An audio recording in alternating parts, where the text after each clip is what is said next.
केला बेचने वाली चुड़ैल। एक बार की बात है, जादूपुर नाम के गांव में करतब दिखाती एक औरत एक रेड्डी के लिए गांव में आती है। आइए आइए मेहरबान कदरदान, खाइए रोहड़ा के ताजे ताजे केले, कभी खाए नहीं होंगे ऐसे केले, पीले पीले केले खाइए।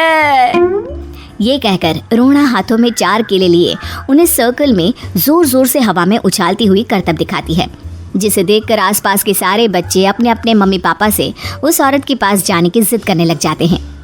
पापा ऐसा तो सर्कस में बॉल से होता है ना, ये आंटी तो केले से कर रही है, चलिए ना पापा देखते हैं। रोहड़ा एक पतली सी तार पर चलती हुई केलों से करतब दिखाती है। आते जाते सभी लोग बाहर रुककर उसके करतब देखते हैं और वाह वाही करते नहीं थकते। जैसे ही एक आदमी पास आकर उसे पैसे देने लग जाता है, तब वो कहती है, अरे नहीं नहीं साहब, मैं करतब तो बच्चों के मन को बहलाने के लिए करती हूँ, धंधा तो मेरा केले का है। पीछे देखो मेरी रिड्डी, जो भी मेरे केले खाएगा मेरी तरह चुस्त दुरुस्त और तंदुरुस्त हो जाएगा। पता चलता है क्या कि मेरी उम्र 55 की है। अरे पर ऐसे ठंड के मौसम में कोई केला क्यों खाएगा? ये ऐसे वैसे केले नहीं है साहब, ये शरीर में गर्मी देते हैं, ठंड को दूर भगाए जो भी रोहिणा के केले खाए। पापा अगर मुझे केले नहीं मिले तो मैं घर नहीं जाऊंगी। तभी उसके पापा कहते हैं कि बेटा केले ठंड में कभी गर्मी नहीं देते, ये सब कहने की बातें हैं, सामान बेचने का तरीका है इनका। पर पिंकी नहीं मानती। मैं केले खाऊंगी। पिंकी की जिद के आगे नत्थू हार जाता है और उसे केले खरीद कर दे देता है। पिंकी खुश होकर केले घर ले आकर खाती है। अब मैं भी करतब करूंगी, कितना मजा आएगा, जादुई केले। पिंकी पहला केला खत्म भी नहीं करती कि वो बेहोश हो जाती है। दूसरे केले से एक काला धुआं आता है और रोहड़ा चुड़ैल बनकर बाहर निकल आती है। मेरे भूतिया केले बच्चे न खाए, ऐसा हो ही नहीं सकता। जादूपुर वालों, कब तक बचोगे? आ गई हूँ मैं रोहड़ा, जिसका कोई नहीं कर सकता सामना। रोहड़ा पिंकी को गोद में उठाकर काले धुएं में कहीं गायब हो जाती है। शाम के वक्त नत्थू घर लौटता है और पिंकी को घर में ना पाकर उसकी माँ से कहता है, माँ पिंकी कहाँ है? अरे बेटा, उसे तो तू सुबह करतब दिखाने ले गया था ना, फिर कहाँ वापस आए तुम दोनों? मुझे लगा तू उसे अपने साथ मंडी ले गया होगा। हे भगवान, मेरी बच्ची कहाँ गई? मैं उसे घर ही तो छोड़कर गया था माँ। नत्थू गांव के घर कोने में अपनी बेटी को ढूंढता है, पर उसे वो कहीं नहीं मिलती। परेशान होकर आके रो रो कर नत्थू हिम्मत हार कर घर लौट आता है। अगली सुबह रोहड़ा फिर से करतब दिखाने आती है और इस बार पिंकी की तरह रोनी केले खरीद लेता है। 50 रुपए दिए थे पापा ने, सारे पैसों के मैंने केले खरीद लिए हैं। अब मैं भी आंटी की तरह ही करतबबाज बन जाऊंगा। यही सोचते हुए रोनी केले खाता है और पहला अकेला केला आधा खत्म भी नहीं करता कि चुड़ैल उसके सामने आ जाती है। मेरे साथ चलने का समय आ गया है रोनी।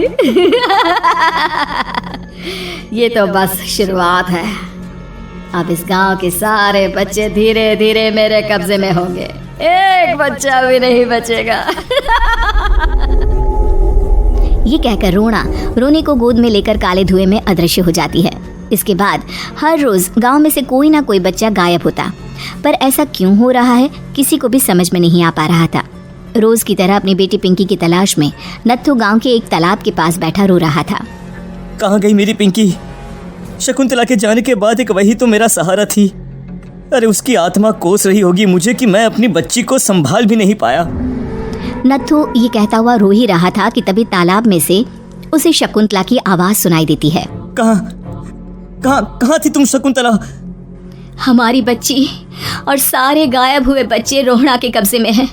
वो बच्चों को जो केले देती है उससे बच्चे बेहोश हो जाते हैं और उसके कब्जे में आ जाते हैं और वो उन्हें ले जाकर काली दुनिया में ले जाती है। पर वो ऐसा क्यों कर रही है? ये मैं नहीं जानती, पर उस दुनिया का रास्ता मैं आपको बता सकती हूँ। जहाँ ये नदी खत्म होती है वहाँ एक केले का पेड़ है, उसके नीचे एक दरवाज़ा है, वहीं से रास्ता जाता है उस दुनिया का। ये कहकर शकुंतला की आत्मा गायब हो जाती है। गांव के सभी लोग झुंड बनाकर उसी रास्ते से काली दुनिया में चले जाते हैं और वहाँ देखते हैं कि सारे बच्चे वहाँ काम कर रहे थे। पापा मुझे ले चलो यहाँ से। पापा सभी बच्चे अपने मम्मी पापा से लिपट जाते हैं। तो तुम लोग यहाँ तक आ गए? क्यों हमारे बच्चों को पकड़ लिया तूने? तुझे शिकार ही बनाना है तो ले, हम सब आ गए हैं, हमें खा ले। नहीं, मुझे बच्चे चाहिए, मेरे बच्चे के बदले तुम लोगों के बच्चे। क्या मतलब? मैं इसी गांव में रहने वाली एक औरत थी। केले की चोरी के इल्जाम में मेरे बेटे को गांव वालों ने इतना मारा कि वो मर गया। उसी दिन मैंने ठान लिया कि गांव वालों का भी वही हाल करूंगी। कुछ दिन बाद बेटे के चले जाने के दुख में मैं भी मर गई और मेरी भटकती आत्मा एक चुड़ैल बन गई। और फिर मैंने बदला लिया तुम सबके बच्चे छीनकर। बर्दाश्त नहीं कर पाए ना? सोचो मुझ पर क्या बीती होगी। हमें माफ कर दो रोना, पता नहीं ये किसकी गलती थी, पर हम सभी माफी मांगते हैं। हमारी खुशियाँ लौटा दो, तुम भी तो एक माँ हो। गांव वालों की बात सुनकर रोना का मन पिघल जाता है और वो बच्चों को छोड़ देती है। उसके बाद काली दुनिया बच्चों के लिए जादुई दुनिया बन जाती है। अब कोई भी कभी भी वहाँ आ जा सकता था।